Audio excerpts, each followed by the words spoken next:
On this episode of Team Building Saves the World. The hardest thing to do is to stay emotionally regulated when somebody else is losing their friggin' minds, right? Right. One of the most dangerous phrases in the English language is this: it's always been done this way. Right. Like we've been a clenched fist for 3 years. Yes. Yeah. Can everybody just take a look at each other right now? I just want you to make eye contact with somebody in the room. It's brutal. They're jerks, and so are you. And so then what happened?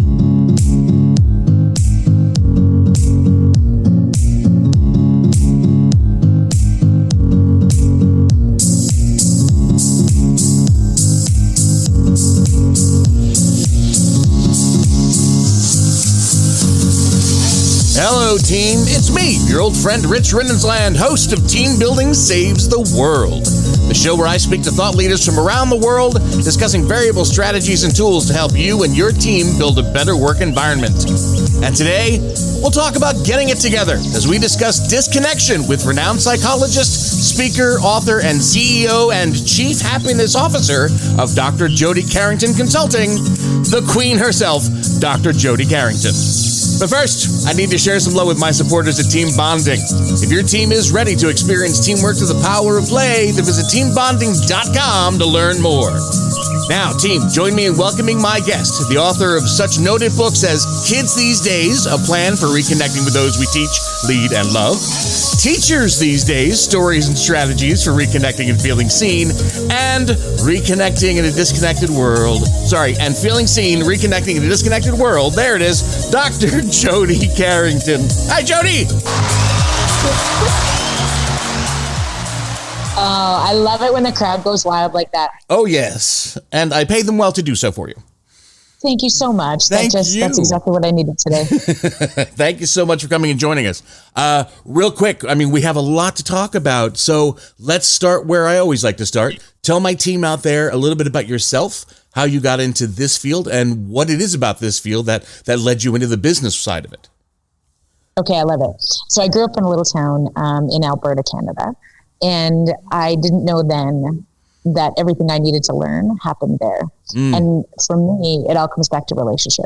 I can tell you the first and last name of every teacher I had, my hockey coach. I remember so many things about what I felt, how I felt, not about necessarily what I learned. And so I often talk about this on stages now, where I don't remember anything about literacy and numeracy or specifics of anything. I went on to get a PhD, but I always remember the way that people made me feel.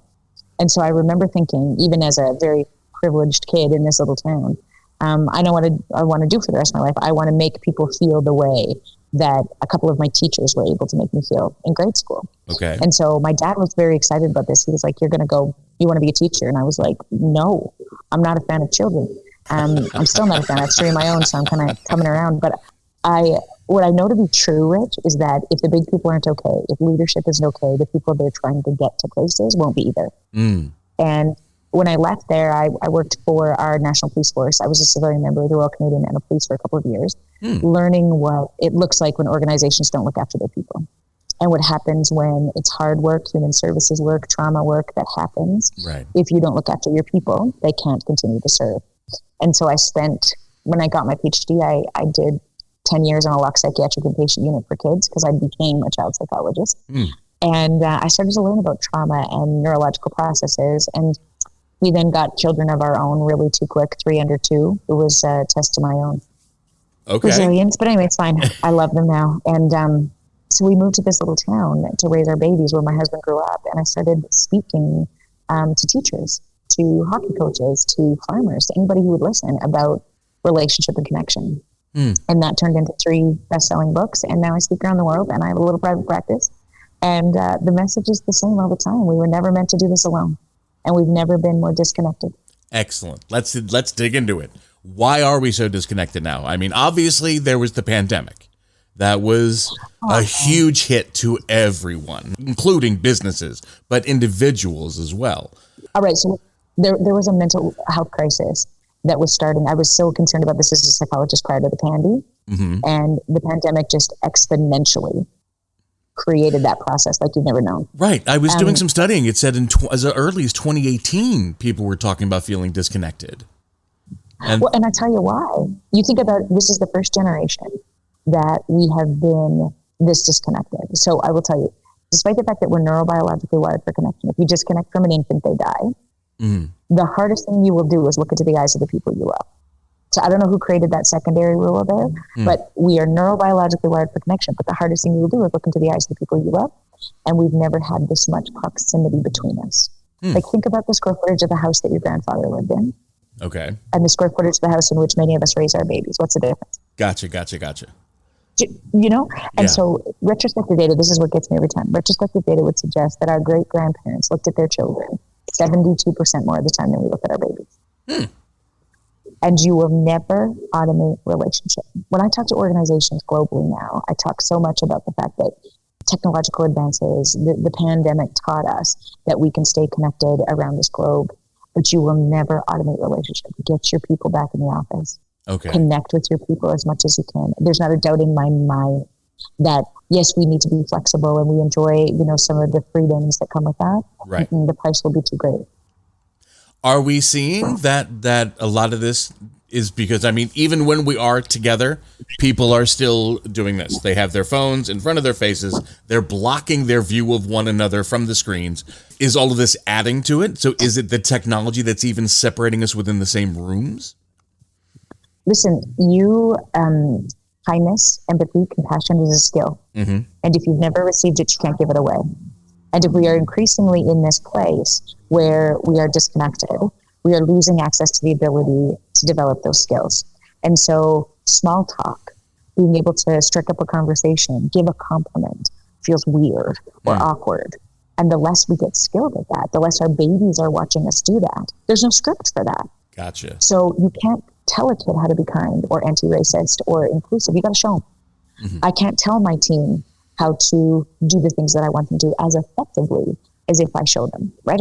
That's the premise of culture. Right. And when we think about our lack of connection to people, and, even this ability to do Zoom or to do this, I'm so grateful for this opportunity. If we were in the same room, neurophysiologically, we would be different. Okay. But what's so critical is that even our cameras are on. Right. That's critical. Yeah. I cannot tell you how many times I have done, especially during the pandemic itself, as we started getting into what everyone was proclaiming as Zoom fatigue. You would get to more and more events where less and less people were turning their cameras on. And I'm begging them, especially during my time with them. I'm facilitating. We're here to have a good time. Turn your cameras on. We need to see smiling faces. I need to see some feedback too, because I need to know if I pissed you off or I'm crossed the line or, I can't do this alone, Okay. And I think that communication is the thing we'll never automate. And so we can expedite policy and procedure all we want, but if your team don't feel seen, they will not rise. One of my favorite hockey coaches said this: you should see how fast I can get a kid to skate when I know the name of their dog. That's great. That's excellent. Isn't that? Yeah. It's phenomenal. But let's talk about the workplace now. In what way are we seeing disconnection affecting the workplace? Okay. So I will tell you the fundamental best thing any of us will do well is to be able to stay calm in times of distress. Okay. It's called emotional regulation. Right. It is actually the thing that we have always liked historically in people. We like people who are emotionally regulated. We don't like it when people are losing their friggin' minds. If any of your team is, still married, think about the last time, you like it best when people are calm. Yeah. If you have, personal children, you like it best when they're calm. We've always put a high emphasis on emotional regulation. Sure. But the only way you learn emotional regulation is face-to-face connection with each other. And we've never been more disconnected. Yeah. So part of the issue is if I'm going to tell somebody that they matter, or that they're important, face-to-face connection matters a lot in this process. Now, if you think about the most dysregulated people, here's the 3 ingredients to the most dysregulated people I've ever seen. So if I was, at the scene of an arrest or a death notification or apprehending a kid, uncertainty, fear, no end in sight. Those are the 3 things that make us the most dysregulated. Okay? So you think about your businesses and financial ruin. Uncertainty, fear, no end in sight. You just 3 of your top employees just quit. That's what gets us the most dysregulated. If you're in an abusive relationship, uncertainty, fear, no end in sight. Those are the 3 things that make us. Think about the components of a global pandemic. Yeah. Okay. So for the past almost 3 years, many of our organizations have been in a state of heightened arousal, which means your shoulders are up. Your anticipatory anxiety has never been this high.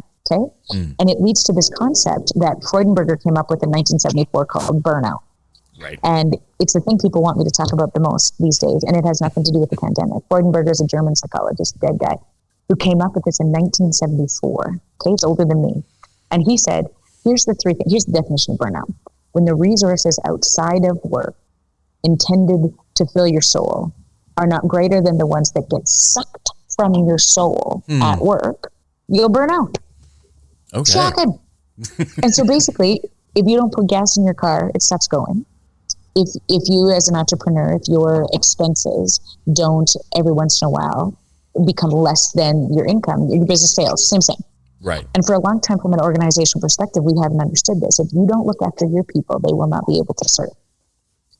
And these three things, Freudenberger, this still sort of holds up today across industries and organizations. Here's the three things you'll notice in the most burnt out among us. He said, an emotional exhaustion, a lack of compassion, and an experience of futility, which basically means your give a shit is broken, or, your give a rip is broken. So, and so the first thing, emotional exhaustion, makes sense to me, because if you think all of us have been in this state of uncertainty, fear, no end in sight. Yeah. Teaching from home, wondering about the success of our businesses. Are we physically safe? I don't want you to see me. I haven't combed my hair because I tried to get my kid up, Right. Uncertainty, fear, no end in sight. So you think about when you hold your shoulders like that for a very long time, you're so tired. Like we've been a clenched fist for 3 years. Yes. Yeah. And so now that the pandemic is over, people are like, I don't understand why I'm still so tired. You've been running a marathon, which affects your sleep. If I was going to do a mental health assessment on anybody, my first question is, how are you sleeping? And when you've been like this, what happens is many of us our sleep gets disturbed. Right. And if you think about a toddler missing a nap, when they have got their naps, oh my gosh, they're lovely. When they miss a couple, they're jerks, and so are you. And so then what happens is it leads to the second thing that Freudenberger talked about. We start to not like each other. So our ability to stay connected to humanity is compromised. When you're tired, you want to throw punch people. And so if we now think about a workforce that is tireder than they've been, and they're serving humans who've never been this chippy, it becomes very difficult to feel like you're successful, which leads to the third thing called futility, which is really like misery doesn't love company. Misery loves miserable company. And when we're in this place of like, what's the point, right? There's no resources. There's nobody to fill positions. You know what? I'm leaving. You're leaving at 3? Forget me too. What are they going to do? Ooh, give us a water bottle. And it becomes so tricky to stay connected, because somebody then it'll kill optimism. Because if somebody comes into the staff room, for example, and says like, okay, it's a new kid, baby, or a student, whatever. And they're like, you know what? I was just thinking, you guys, do you guys want, so funny, right? Do you guys want to do a potluck on Friday? Or something like that? No. And people are like, shut up, Jeff. Because it's like, there's no ability to find that optimism and that innovation, because we're exhausted and we're feeling kind of disconnected from each other. So I think all of those things have sort of set us up to be in this perfect storm right now. A little bit of a, disconnection from each other, heightened arousal, worried about the physical safety of the people we love the most. Right. Some of us, operating from home, teaching from home, navigating those things, despite the fact that we're back into it now. We're exhausted.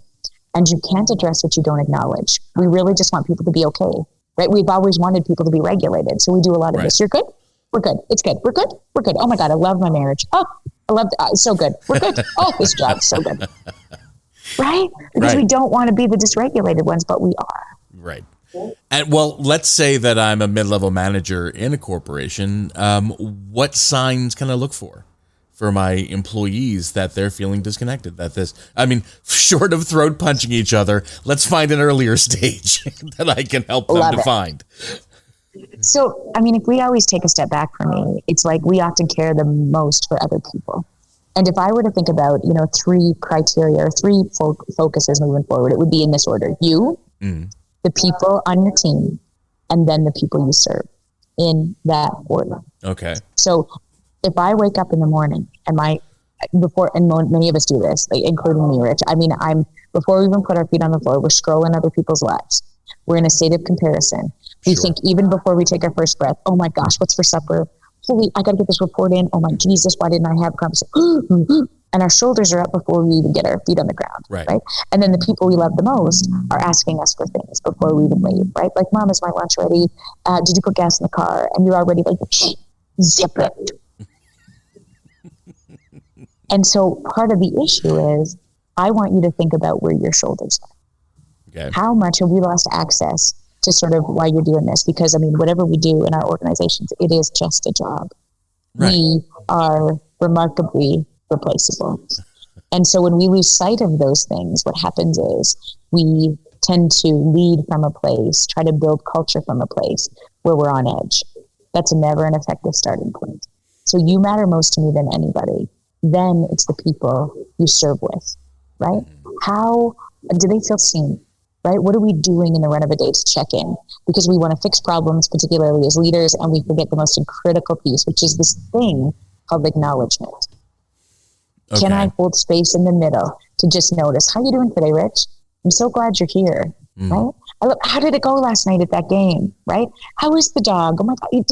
I mean, it's driving you nuts. Are you sleeping? Like, what's happening? Those acknowledgement pieces change the world.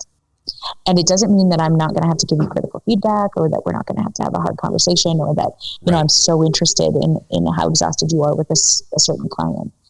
But that middle place of acknowledgement, that we're humans too, is so necessary these days, because we've never been as disconnected. We're not getting it anywhere else. Okay. And so we have to spend more waking hours with the people we work with than with the people we love. Okay. Wow. I want to dig so much more into this, because it seems like there's so much to dig into. But unfortunately, Jody, I do need to step away just for a quick second. I hope you don't mind. Because I need to tell all my friends out there about a company I am very proud to be a part of, Team Bonding. Team Bonding was founded over 20 years ago with one simple question: how can employees have a great time while fostering strong, authentic bonds between people who work together? No matter where your company is located, Team Bonding offers powerful, engaging, custom team building events designed to get the best out of your team anywhere in the world. They've created a catalog of innovative events using the power of play as a learning tool and tapping into the correlation of work and play. Whether it's scavenger hunts or Jeopardy or so much more, the team bonding of activities, be they live, virtual, or hybrid, maximizes the impact of team building with an accent on fun. Visit teambonding.com to schedule your event now. Team Bonding, when you want seriously fun results. And speaking of fun, we're back with Jody. We are talking about connecting together in the workplace. Jody, just team building itself, is this a method to help with reconnection? Oh my goodness, yes. I think that team building, though, has come from such a place of, it drives most people nuts. I don't know if you know this, but like when they're like, oh my God, do we have to like fall into each other's arms? What does that mean? Yeah. You know, I have 67,000 things to do. You want me to do this, and we're going to take a day and frolic. Right. And it's like, so what does that mean for me? And I think so much of this is so much, you know, really about how are we allowing our people to feel seen? What are we coordinating activities on purpose to allow us to know a little bit more about each other? Are we really doing that? And I think that, so the question then becomes, what is that about? What does that mean to get people to sort of see each other? Because here's the issue for me. People are hard to hate close up. Right. Full stop. And when we just go about our days every single moment of like, work is work, we don't care, get in here, get it done, let's do the things. That is such, I mean, Adam Grant says this, and I love this. We are playing by a set of rules that were established for a world that no longer exists. We are playing by a set of rules that were established. And often we lead companies the way we've been led. Yeah. I mean, all you got is the script of how it's been done. Yeah. But Grace Murray Hopper, I want to tell you this too, because she's been on my heart a lot lately. She was the first admiral in the U.S. Navy, female admiral in the U.S. Navy. She was a computer programmer. She said, one of the most dangerous phrases in the English language is this: it's always been done this way. Right. Right. Oh man, isn't that Nice. good? Yes. I love that.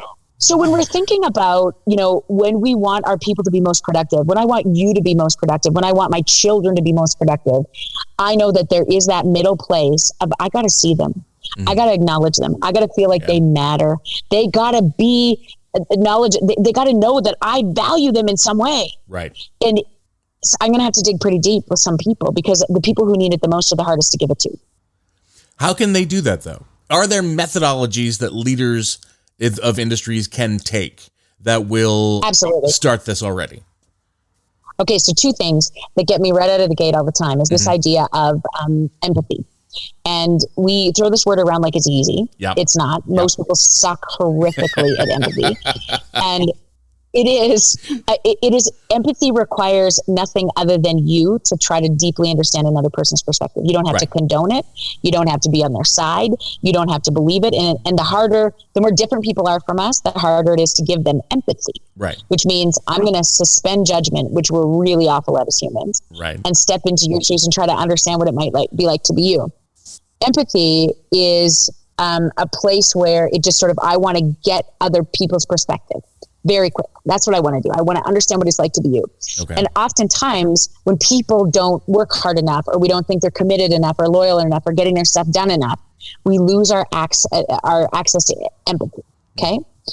So here's the three things that allow me to step into a space where I'm trying to get to know somebody else without fixing the problem. Okay. Here's the three words that save my butt every single time. Okay. Tell me more. When you are in a place where you want to fix stuff and people are like, I don't even care. I want more holidays. What is this? This is ridiculous. You said this timeline, deadline. Typically we want to fix it, especially when people get emotionally dysregulated. Sure. The hardest thing to do is to stay emotionally regulated when somebody else is losing their friggin' minds. Right. And oftentimes, instead of trying to fix it or come up with a solution as a leader, the best strategy, particularly in this very disconnected, lonely world, is to take a beat. It can be 2 seconds. It can be 2 minutes. Sometimes it takes 2 days to be able to do some collecting of that emotion. And what I love the most is tell me more. Yeah. And it often stops people in their tracks. And now you have to say, tell me more when you don't want to know more. That's the problem. Generally speaking, I'm like, here's the deal. This is what I want you to do. Yep. And I can fix it. I know I can save you. This happens all the time with kids mostly, is that I know, Mr. Adolescent, that if you would just listen to me, I would save you significant amounts of pain. But the chaos is necessary to learn the calm. You see, people can't go around many things. And as leaders, we want to save our people oftentimes, but the chaos is necessary to learn the calm. I like that. I'm going to keep that one. I'm going to quilt that one somewhere. You do it. It's all yours. Not looking at management now, looking at the actual single employees themselves. Let's say that we can see something is coming up with someone else on our level, or even just from ourselves. How can we recognize it happening, and what can we do to self-correct? You know, I think if there's three things that I think often about for me, if I have like a huge goal in my life, I would love to be a New York Times bestseller. I would love to show my babies what it means to be successful, because you can't tell your kids how to be amazing. You got to show them. Right. I would love to stay connected to my husband, travel the world with my children, and be a CEO of a company that's badass. And when I'm clear on those things, I have access to the best parts of myself. I'm emotionally regulated when I set those plans in place. Okay. The trick is, how do I stay there? Right. Because I will lose my friggin' mind. People will piss me off. I will fail. I will drink wine excessively and not work out. I will forget my vitamins. I will, be very unkind to my staff. Like, all of those kind of things are going to happen. Let alone be empathic. Be in this place where, like, okay, we've arrived. Here's the plan. Sure. You need a plan for when stuff falls apart, because it's not if it's going to happen, it's when. Okay? Right. So if I were to think about, reconnecting to the best parts of yourself, there's three things I have to do. I have to stay connected to my people and my breath and my why. And I'll unpack those real quick for you. Your people are a very few set of humans, particularly if you're a leader. They get fewer and fewer. We hear this quite often. Lonely is the head that wears a crown, or whatever that deal is, or you know what I mean? Like, whatever it is, it's a very unique opportunity sometimes, because it gets very isolating. And so I need you to think a lot about, who are your people? Who can remind you about your why? Who are your biggest fans but can kick you in the ass when you need it? Who are your, not just your friends. I want you to think about, here's how I define my people. They know my middle name. They can make me belly laugh. If a bra or makeup is required, not your people. If there is any ability, you could just come over and sit on, your buddy's deck and sit there for all afternoon and have a beer, talk about, it doesn't matter. You just feel at home. There's a safety to it. Okay. Gotcha. And if I think about those people, there's usually 4 or 5. They can fit on one hand. I have 5, but my husband comes on and off the list depending on what I'm talking about sometimes. Okay. But it's those people that sort of can set you straight. And I often think about, one of the people on my list is not even on this planet anymore. We went to college together. She would make me belly laugh like nobody else's business. And when she lost her battle to cancer 4 years ago, I remember thinking, how am I going to do this without one of my people? And at the time I was reading Mitch Albom's book, Tuesdays with Morrie. I don't know if you've read Tuesdays with Morrie. Yes. But in it, Mitch Albom said one of the things he learned from Morrie was this: death ends a life, not a relationship. Right. And in some times of our hardest moment, it is to really reconnect with the people who you want to make proud, who showed you how to do it. And oftentimes it is, a prayer up, or it is a watch me now kind of experience, especially if you can't call them. And I love that thought about your people, and I think we often believe that our people know how much they matter to us, but they don't. In fact, the people who you love the most are suspicious when you're kind. I will send my husband a text and say, I'm thinking of you today. I just wanted to tell you, I think you're an amazing dad, and I'm so grateful that I have you on this journey. And he'll, what he says to me? What'd you buy? Right? Yep. I just told him he's amazing, and he's like, did you hit a deer? I hate to say, anytime my daughter just out of the blue, I have a teenage daughter, so anytime she just out of the blue will text me telling me that I'm an amazing dad, or that she's having a great day and it's partially because of me, or any of these things, I'll immediately go, what'd you do wrong? What do you want? What do you need? Yeah. Please tell me there's not police involved. These are just the first things that as a dad come to your mind. But you're right. Yeah, they shouldn't. I mean, these are the people we trust the most in the world. So let's trust them. Right. And so we assume often in this very disconnected world, how many times do we look at our children? How many times do we sit down with our spouses? There's this interesting research, and I'm going to get to the other 2 that I was going to tell you about, but there's this interesting research by Anand that I really, really love. His only platform in this particular study that he's replicated around the world was to sit down and look at somebody you love for 4 minutes. That was the ask. Okay. And so when I was reading this stuff, it was like, get a sibling or a partner and just sit with them and look at them for 4 minutes. And I was like, how hard can that be? Like, I'm a psychologist. My husband's got a PhD in how to feed cows, and ruminant nutrition is basically what it, but anyways, he's a nice guy. And so we've been together for 15 years and we have 3 kids on the ground. I was like, how hard is this going to be to look at each other for 4 minutes? Obviously, it's look at me. He's lucky. Right. So I come home and I say to my personal husband, I just want to sit on the couch and look at you for 4 minutes. I just was reading this research on, and I would love to just do that. You know what he said to me? Why? What do you mean? Why? And so this is the hard part about it, right? Is that like we set a timer, we're looking at each other, and he calls a timeout. What do you mean? He said, I just have a question. Is this a new shirt? Did you get a haircut? Like, what am I looking for? And here's what's interesting, right? The people we love the most are the hardest to give it to. And that is why we're on this planet. Ram Dass said this: we're all just here walking each other home. So are you saying it's easier to do this in the workplace than it is to do in your own home? I think the more people mean to you in the workplace, it's hard. When I do this in a group of corporate people, people who spend their life or their day, catering to customers or talking to people. When I say, okay, can everybody just take a look at each other right now? I just want you to make eye contact with somebody in the room. It's brutal. There's a lot of like this. What? And so it's like that ability to just reconnect to your people almost has to be done on purpose. And then the second thing that I would say to you, if we really want to be able to stay connected, to be able to do this, whatever it is, build our team, our cultures. Right. Your breath is so critical. Eastern philosophical practice has known this far longer than ever on the planet. But I would just, right now, whatever you're doing, I want you just to drop your shoulders. And people, every time I ask people to drop their shoulders, they're usually up around their earlobes. Yeah. But if you drop your shoulders, you relax your jaw, drop your tongue from the roof of your mouth. It's a very primitive response to stress or, even responsibility is we go like this. Mm-hmm. So relax your jaw, drop your shoulders, wiggle your toes. smile, and then let your gut out.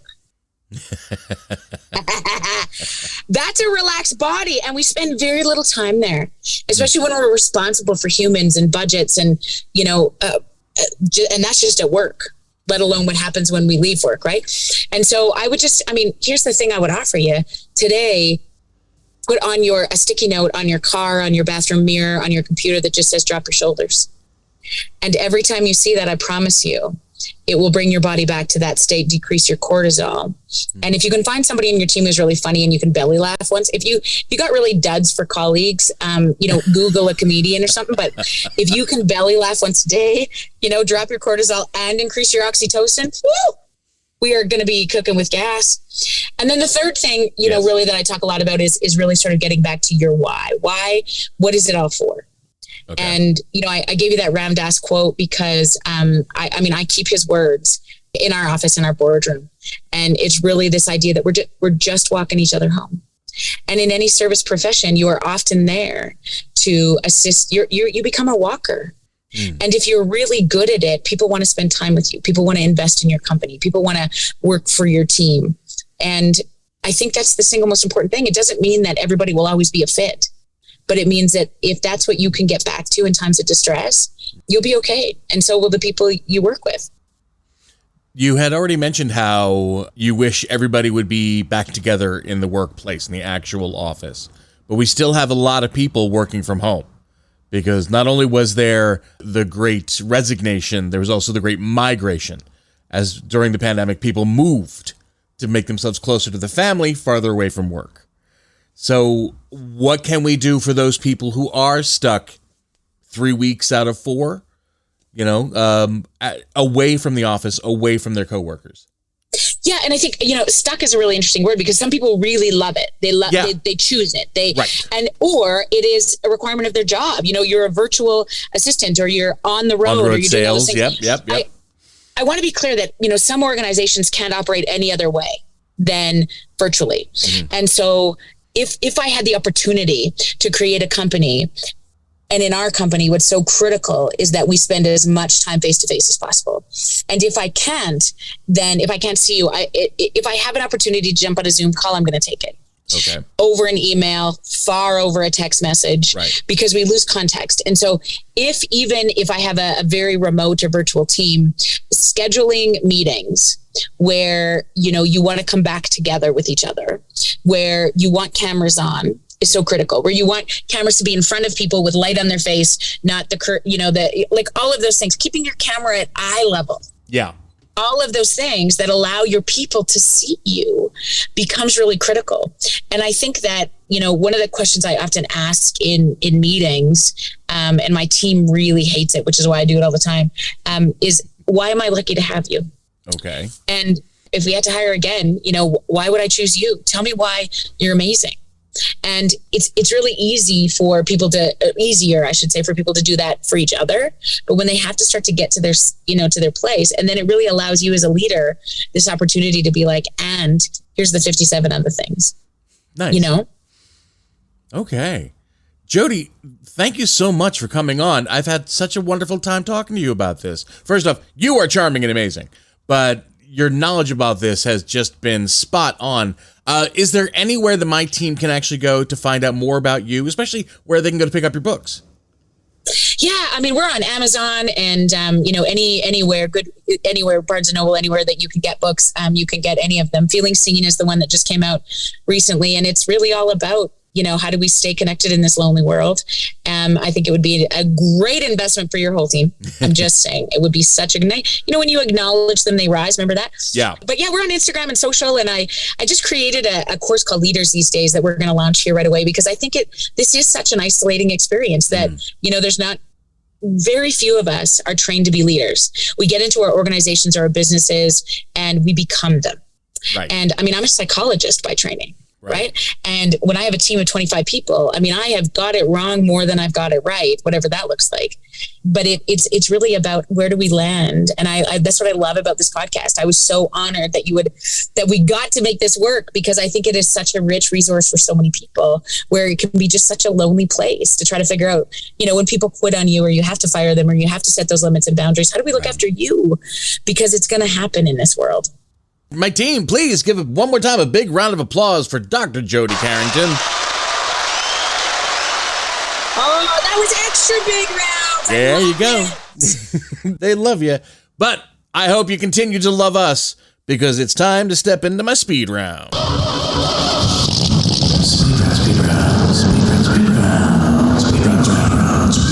So I told you a little bit about this in the intro, Jody, but just to clarify for you, there's going to be 60 seconds where we're going to hear music and I'm going to ask you questions. The music is just to help me keep track of time. But the questions are where you shine, because they are completely innocuous questions.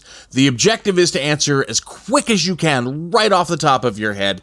You're a psychologist. You should know this. It's going to be easy for you. But if you're feeling at all competitive, we actually have 14 questions as the number to beat. 14 actual questions asked. Okay. So when you hear the music, I will ask the first question, and away we go. What's your name? Jody Carrington. How many kids do you have? 3. Which one's your favorite? Evan. Nice. Do you have any pets? No. What is your favorite childhood book? Charlotte's Web. Do you feel like a leader or a follower? Oh, give me the front of the line. What's the most courageous thing you've ever done? Stepped away from a contract that I could have brought us the best opportunity of our life, and we didn't align. Wow. What's the most? Who would you like to see play you in the movie of your life? Pink. If you had to live in any state in the U.S., what would it be? No, just continent. What living person do you most admire? I am a massive fan of Brene Brown. And what is your favorite vacation? Anywhere when I'm with my babies. That's 11. Well done, Jody. Oh, you faltered. You said a couple of times. Stop. That's great. I feel very proud of it. You should. That's actually a really good number. I found that it's actually the people who can expound on them and usually do and are used to doing so, they kind of fall by the wayside. But you kept it short. You kept it crisp. I hope you enjoyed yourself today. Listen, it's what an honor to sit with you today. Thank you so much for having me. Thank you, Dr. Jody Carrington, and thank you, my team, because that's it. We're wrapping up yet another episode of Team Building Saves the World. If you've enjoyed this episode, whether you're new to the podcast or an old fan of the show, please be sure to share it with everyone you know, whether they're a coworker, a friend member, a family. It just helps us to share all this vital information. You can find out all about us, including all past episodes, at teambonding.com/podcast. You can also find us wherever you find your favorite podcast. Google Podcasts, Apple Podcasts, Spotify, wherever you go to listen, we will be there. And don't forget to look for us on all the social medias at Team Bond Podcast. You can leave us a message telling me what you liked about the show, what you didn't like about the show.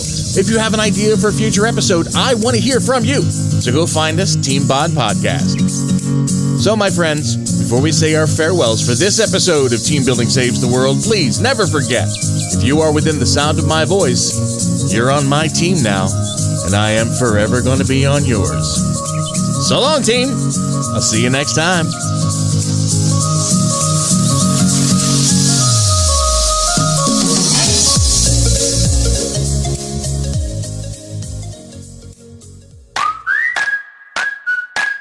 It's been said that you learn more about a person in an hour of play than in a year of conversation. So why not put your coworkers to play with the help of the team at Team Bonding? Team Bonding was founded over 20 years ago with one simple question. How can employees have a great time while fostering strong, authentic bonds between people who work together? Their catalog of innovative events includes scavenger hunts, Jeopardy, and much more. Each activity, whether live, virtual, or hybrid, maximizes the impact of team building with an accent on fun. Visit teambonding.com to schedule your event now. Team Bonding, when you want seriously fun results.